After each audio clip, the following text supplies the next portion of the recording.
sans recommandation pour l'amélioration en fait, du secteur, notamment sur l'avenir du secteur de commerce et de commerce. Le ministre qui nous a envoyé son directeur de cabinet a certainement besoin de ces recommandations pour voir dans quelle mesure le secteur devra avancer. Il sera aussi question justement de valoriser les quelques projets énergétiques qui sont en train d'être qui sont en train d'avancer dans le secteur. Donc, finalement, on va noter que ce forum qui commence aujourd'hui le 20 sera clôturé officiellement le 22 par une cérémonie de clôture. Donc, pour dire qu'on a le premier jour qui est aujourd'hui, qui est axé sur le 10 ans de la loi. Demain, la deuxième journée sera axée sur la planification et la coordination du secteur de l'énergie.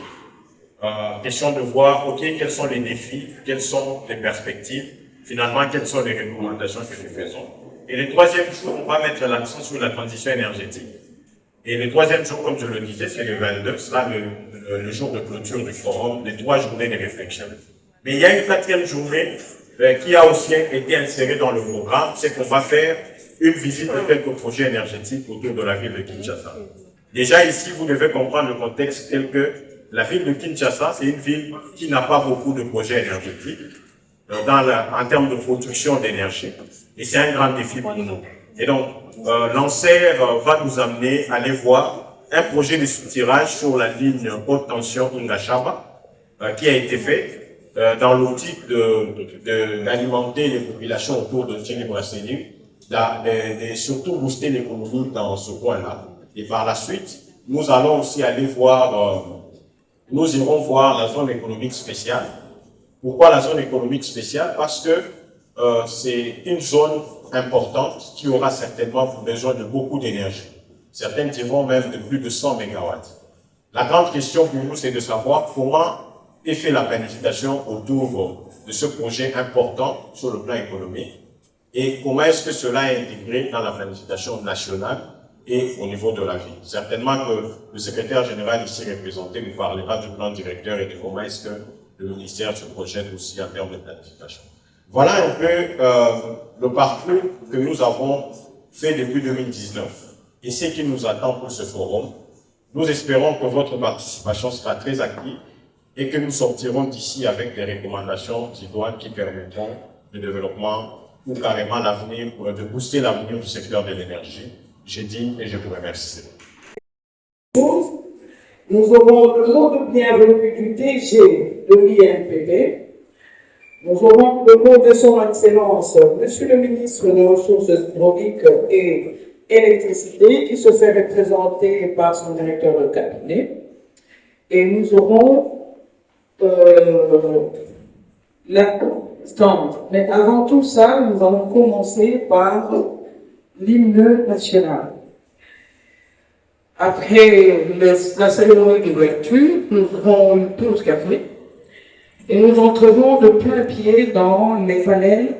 Nous aurons 2 panels. Un panel qui parlera des états des lieux, qui sera animé par le secrétaire général du ministère des Ressources hydrauliques et énergie. Nous aurons, en ce qui concerne l'état des lieux, c'est le secrétaire général, nous aurons le cadre légal du secteur de l'électricité, rapport diagnostic du secteur de l'électricité, qui nous sera donné par un consultant de PNUD, et nous allons avoir analyse du cadre légal et institutionnel 10 ans après. Nous aurons 2 panélistes pour cette thématique. Nous aurons Maître Mazunga et Maître Eric Gaston. Après ce panel, nous aurons des échanges. Mais nous allons aller en pause pour le déjeuner. 14 ans avant ça, et en même temps pour minéraliser le secteur minier, nous avons en train de minéraliser le secteur énergétique. Et encore que même en ce moment-là, nous avons commis énormément d'erreurs. Parce que ça fait 10 ans qu'on a libéralisé le secteur de l'électricité, mais jusqu'à aujourd'hui, ça n'a pas engendré les effets que nous avions voulu. La conséquence, c'est que les pays les pays auxquels nous envoyons de l'électricité en termes d'exportation, Congo Brazzaville, l'Angola, la Zambie, l'Afrique du Sud, sont devenus des exportateurs de courant chez nous. Alors, 2 éléments importants. Le premier, c'est que quand nous, on leur envoyait de l'électricité, on leur envoyait de l'électricité à 5 centimes le kilowattheure. Et jusqu'aujourd'hui, nous continuons à envoyer de l'électricité en Zambie et à l'Afrique du Sud. Mais quand l'Afrique du Sud, ou quand la Zambie nous envoie de l'électricité, ils nous vendent cette électricité à 15 centimes le kilowattheure. Il y a un problème d'intelligence collective là-dessus. Nous leur vendons de l'électricité, 5 centimes. Eux, ils nous revendent de l'électricité à 15 centimes. Quel est le problème? Mais c'est pas grave. Je voudrais juste vous dire que toute l'électricité que la Zambie envoie dans notre secteur minier est d'origine solaire. Alors, quelle est la question? Pourquoi les opérateurs économiques installent des champs solaires en Zambie pour nous envoyer du courant, alors que le consommateur est au Congo? La réponse est très simple. Quand ils installent leur champ solaire en Zambie, ils vendent à 15 centimes. Quand ils installent les champs solaires chez nous, ils vont vendre à 5 centimes. Maintenant, c'est passé à 10 quand on est en haute tension. Vous vous rendez bien compte que la notion commerciale, la notion économique, détermine même le niveau d'investissement que les gens sont en train de faire.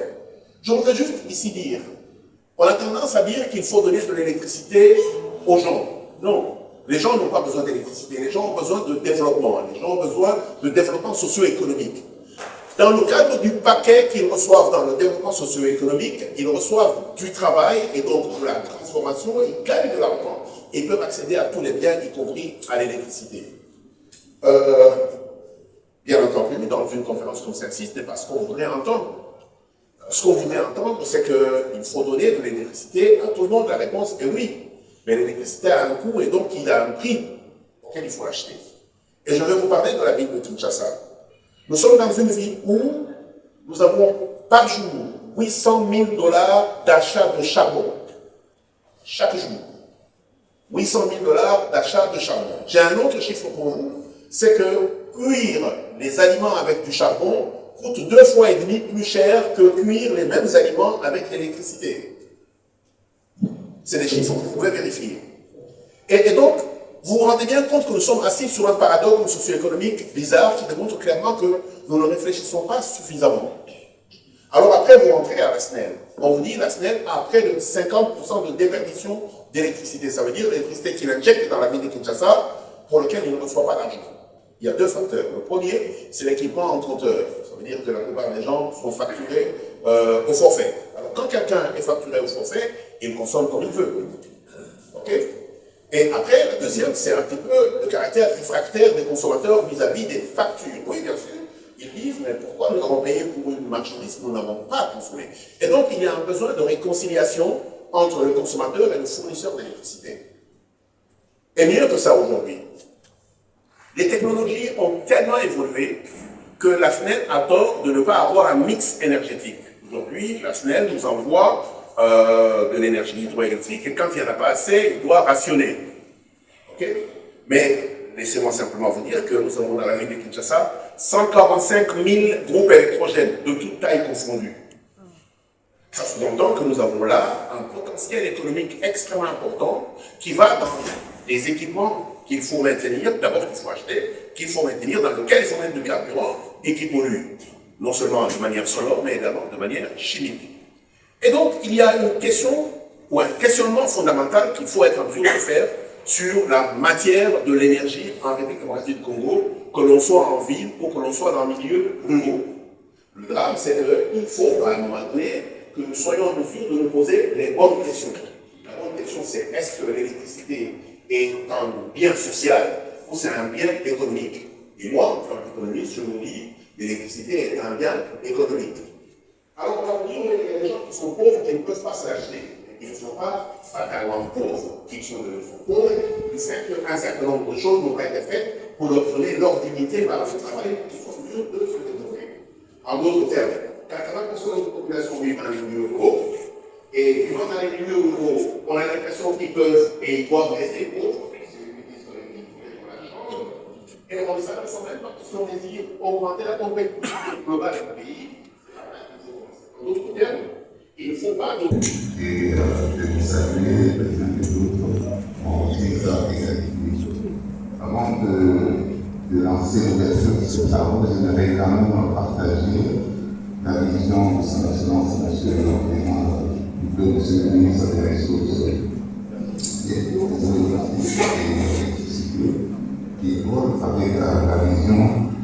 du gouvernement, je dirais qu'on peut avec des assignations du gouvernement. En fait, on a parlé à l'ambassadeur plutôt à ce niveau à la population, c'est le gouvernement pour une équipe de ministère de l'énergie, des populations les chiffres nous ont montré en plus son fait, en plus son faux, de être une bénédiction. Nous avons une ici représentée.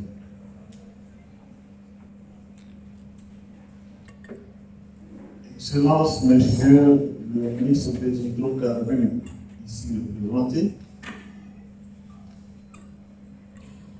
Monsieur le secrétaire général aux ressources hydrauliques et électricité. Monsieur le représentant de la présidence de la République.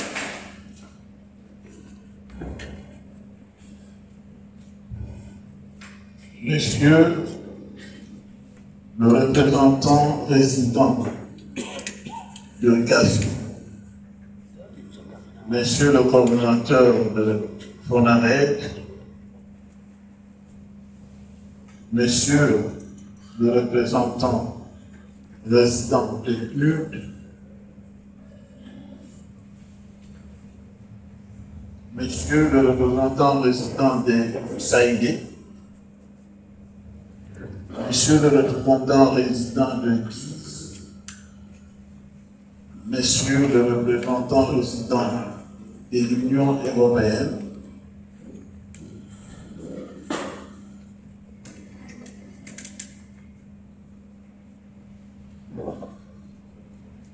Monsieur le représentant résident de la Banque africaine de développement, Monsieur le représentant résident de la Banque mondiale, Monsieur le directeur pays de SICOS,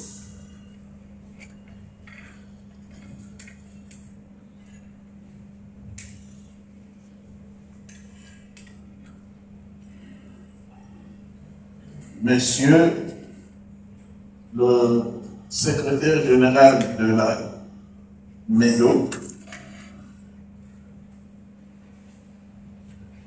Madame la coordinatrice de la CEDO-RDC,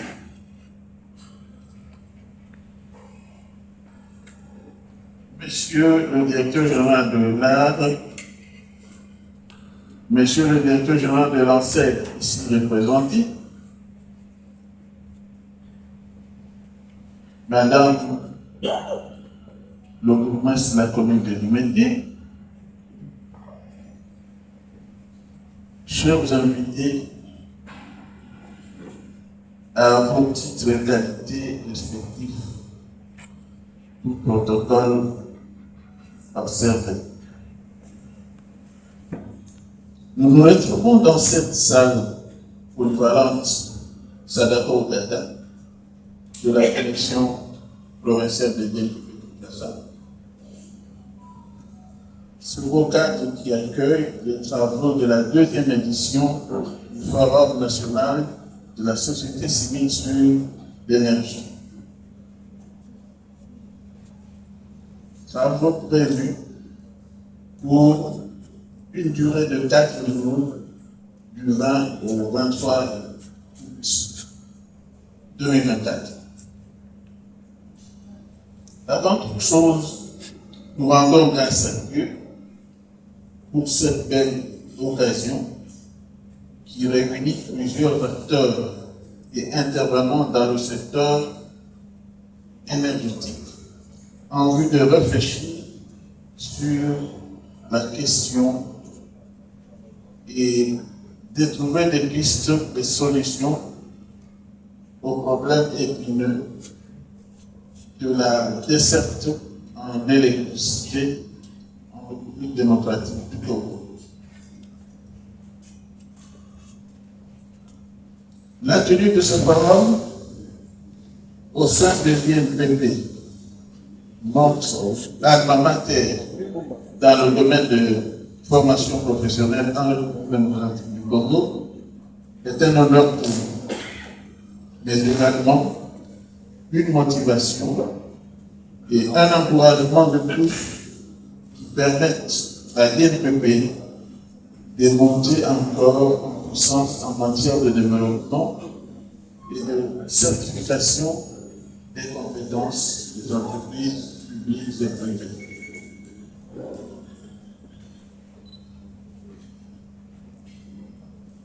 Nous remercions le président de la République, chef de l'État, son Excellence Félix Antoine Tshisekedi, à qui nous cessons de renouveler tout notre soutien et engagement indéfectible. Grâce à sa vision,